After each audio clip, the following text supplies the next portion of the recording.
Now, I'd like to introduce the Chief Commissioner of the Equality Commission, Michael Wardlow.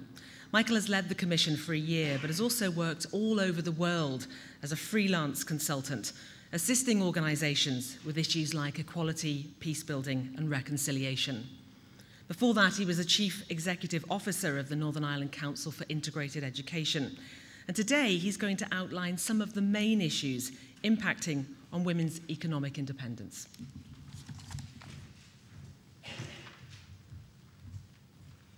Thanks very much, Julia. Can I just take an opportunity to thank Junior Minister McCann. Jennifer, I was at the launch of the disability strategy with you last week, and the passion and the enthusiasm you have for that was translated here. And so often we forget that women are multiple identity holders, and I saw some young women from other countries with disabilities dancing, celebrating the fact that women from other places with disabilities have the right that all of us have to have equal access and equal opportunity and opportunities of outcome. So I want to thank you for your endurance to keep at this, because I know you're an advocate for this, and for the challenge that you've put to us today, that you need to be held accountable as the OFM, DFM and as other government departments on are they practicing what they preach. So thank you very much, and no doubt there'll be colleagues in the room who will do that. Two very short anecdotes. One, I was travelling to a meeting with a colleague who happened to be female about 6 months ago, and we happened to go to Hollywood, which, if you're not driving a reasonably big car, is a difficult place to get parked. So this young woman friend of mine was driving a small car. There was only one space, and she stopped the car, parallel reversed, parked. And as she got out, there were 4 men watching her. And one said to her, "Love, you can't half drive." And I'm saying, "What's she going to say next?" And she says, "Yes, and I'm a woman," and just walked away. Now, the very fact in 2013 I, as a man, witnessed that was a very difficult thing. I was with some young people last week, and I said, "Have any of you ever heard of the marriage bar?" And they thought it was something that had been just opened at Queen's to get married students together. They had never heard of the marriage bar. And I'm going to finish today by putting a challenge out, a challenge for young female voices and young male voices, because the journey to full equality is far from over. And my challenge really is, where are the young voices that are coming up to say it's far from over? And I've said that in both interviews I did this morning, and I want you to carry that out, because the advocates that you and I grew up with, many of whom are here, it seems to me many young people feel this is over. And my first interview this morning was, surely equality is here. Should we not be focusing on other things? So I want to say good morning to you, and I want to ask this question we're going to interrogate for the rest of the day, which are women getting a fair share? And that relates to jobs and a whole range of things. We've deliberately chosen to hold the discussion in the week that marks International Women's Day, which puts a global focus on this issue, historically, in the present and in the future. And it's fitting, I think, that we have this meeting here in Riddle Hall, as the struggle of women for the right for education has perhaps produced more heroines than any other area of equality. Two very strong women stand out in this history. They're called Eliza and Isabella Riddle. And in fact, despite never having access to university education, they founded this place in 1913 as a residence for women students. Afterward, Ruth Duffin became the hall's first warden, and from that position, she's a very formidable woman, local historians recounted, a very strong advocate for women's rights and women's equality. And that translated right across in citizenship, culture, and physical exercise, I'm told. If we're then looking at the commitment for the Commission, I want to put in record today that our ongoing commitment to address issues for women's inequality is still there. And we hope that this gathering is going to allow us to deepen our understanding and highlight and identify some of the big challenges that still face us, and help with others to develop the best possible approach in moving forward. Now, there's no doubt that much has been achieved in the last 100 years, and nowadays females leaving school tend to be better qualified than their male counterparts. About 79% of young women leave with 5 good GCSEs, compared to 68% of boys. And about 80% of young women go on to further and higher education, compared to about 68% of young boys. A higher numbers of women are now in management positions, particularly in organisations which have taken the lead in adopting some robust challenges around gender equality. There's also been an improvement in the representation of women in political life, with just about 1 in 6 of our MLAs now being female, and it was 1 in 8 at the time of the first Assembly election. In another area, our involvement with the Local Government Staff Commission appears to be delivering benefits, as about 1 in 4 of local councils now are led by female chief execs, and about 1 in 4 councillors are actually female as well. Now, the improving context increases the chances for women to be economically independent, and that's a condition that underpins most of women's life.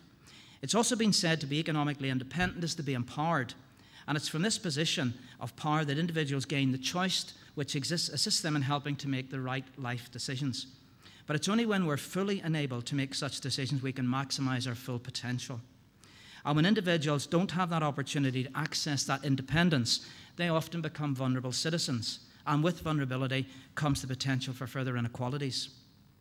So one of identified areas in which progress has been made, it's with sadness and regret that I have to reflect that gender inequality, including access to education and jobs, career progression, benefits and equal pay, they're all issues which are alive and well and still exist in this place in 2013. But so too is the Commission's resolution to continue to address those issues and highlight those challenges. So today we're taking forward a discussion which we hope will be carried forward by you as well in your places over the coming weeks and months. And we want to refocus attention on issues that continue to have a significant impact on women's equality matters. In our recent Do You Mean Me survey of attitudes and experiences of discrimination, we found that gender inequality was one of the top 3 most important equality issue that was identified by those who responded. And significantly, there wasn't any gender divide in people. It wasn't more likely to be females that said it than males. It was right across the gender divide. Now, it shouldn't be surprising, as women's inequality isn't just an issue for women. I firmly believe that when inequality exists for over half the population, there is a knock-on effect to the rest.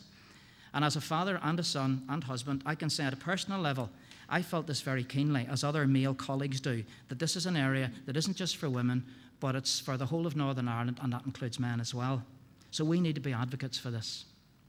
The survey also revealed that advancement for women was a big issue, with more than 2/3 of those who responded said they would like to see more women in management positions, and the same number, about 2/3, said they'd like to see more women MLAs. And as I said, there has been some slight increase in that. But with this apparent support for women's equality, it maybe is sometimes hard to understand why women still face obstacles at every stage of their life, obstacles that are not often faced by their male counterparts. Now, as already outlined, there have in fact been many gains. Women are more visible in many walks of life, and there are many examples of individual success, some of which you'll hear today. But the overall picture, in my view, hasn't changed as much as I would want or expect. We believe that women's economic independence is to a large extent determined by an ability to take part and participate in paid work. Now, while we've seen many positive initiatives that have helped increase participation, there still remain many significant problems and barriers to be addressed. The Commission continues to track the gender composition of the monitored workforce, and the latest figures, which were for 2011, show that women outnumber men by about 5%. However, that positive statistic masks some of the gender differences in the workplace and the economic benefit that women draw from that. We still have the situation where women are concentrated mostly in part-time work. About 40% of female employees work part-time, compared to about 10% of their male counterparts. And it still remains a fact that women are more likely to be in low-paid, lower status, and often less secure positions, with lower potential for progression and provision for pensions. And it is possible that some occupational segregation can be explained by the choices that young women make in school. And it appears that although many are very high achievers, some women appear to limit themselves in the courses of training and career options because of the stereotypes that still exist, maybe because they don't get enough career counselling, or maybe they don't fully understand the implications for future employment. One measure of success would be that women are encouraged and supported to consider careers in sectors that the government has prioritised for economic growth, and that any gender stereotyping within the curriculum or careers advice needs to be actively challenged and addressed. Now, that will assist in women accessing employment. But it also remains a fact that as long as women continue in those lower status jobs, it has an impact, an add-on impact to pension provision. Once in the workplace, we know that flexible working policies and sex discrimination and equal pay legislation can provide a framework that potentially benefits women. But the Commission is concerned that in a time of recession, good employment policies that support gender equality might become expendable. For example, there is a danger that advances previously made in relation to the equality for carers, flexible working, equal pay could be undermined. Such a regressive step could result in significant negative impact on women's economic independence into the longer term. And the implications aren't just for the individual woman concerned, but for a society as a whole. The vision for 2030 in the Economic Strategy for Northern Ireland says, and I quote, "We are determined to increase employment and wealth opportunities for all." And women make up 51% of the population here. But this means harnessing the skills, creativity and talents of everyone, including women. Ensuring that women are economically active at all levels and in all sectors is not simply an issue of gender equality. It is a broader economic issue that has huge consequences for our future stability, prosperity and growth. There is no doubt that obstacles to full equality still exist. For example, in the Commission, we've seen an increase in complaints to the legal team around issues such as pregnancy discrimination and flexible working conditions. In fact, consistently, sex discrimination complaints are the second largest area of complaint. And last year, 27% of our 3,000 complaints that we dealt with were in this area. That's about 16 a week. And the large majority were about workplace discrimination. Frequently, it's the lack of affordable childcare, family and home commitments that impacts on the decisions about employment for women. Now, in our new report, which you'll have today, Childcare Maximising the Economic Participation of Women, it was found that about half of parents said the cost of childcare had influenced the hours they worked. That statistic rises to 2/3 when we're asking female parents. Childcare costs in Northern Ireland appear to exceed those of other regions as well, on average taking about 44% of income, compared to 1/3 in the rest of the UK and about 1/10 across the European countries. We also know that about 1/3 of women of working age who are unavailable for work say that that is directly because of family and home commitments. The comparable figure among men was about 1 in 20. So as our report indicates, we'll never realise the full and equal participation of women in our economy unless we ensure that adequate and affordable, flexible childcare working arrangements are made and parental leave are available to all. Women's participation in paid work is a critical factor which influences the future of pension provision. Women on average receive about 2/3 of the male equivalent pension income and are therefore at a greater risk of poverty when they reach older age. We're also concerned about the impact of current government policy in relation to pension reform and indeed welfare reform more generally. And while reform for our public sector and reform of the benefits system may be necessary, we're concerned that some of the proposals may have the effect of undermining previous gender equality gains and significantly the financial independence of women. Now, government suggests that the proposal to rationalise a range of working age benefits into the new universal credit, paid monthly to one member of a household or into the joint account, is a gender-neutral policy. However, the Commission is of the view that the government needs to further consider the potential negative impact on women of this proposal. That might be something you want to take up in the question time. Similarly, we're recommending that government considers the impact of the proposed introduction of a flat rate pension, and we think that will have an impact on women currently or soon to be in receipt of state pension. The Commission continues to work hard to try and ensure equality for women is both a visible and a central concern in all areas of public policy development and its implementation. And the launch of Getting a Fair Share today is part of that. We are and remain committed to working with and listening to the wide range of stakeholders and individuals. And what we've heard over recent months of engagement is that you see our role as twofold: providing resource and as a driver for change. We hope that the report on childcare will play a useful and positive role in the development of a childcare strategy for Northern Ireland, which includes its use by those who wish to contribute to the consultation process. We're currently preparing the shadow report to the Committee on the Convention for the Elimination of All Forms of Discrimination in Women.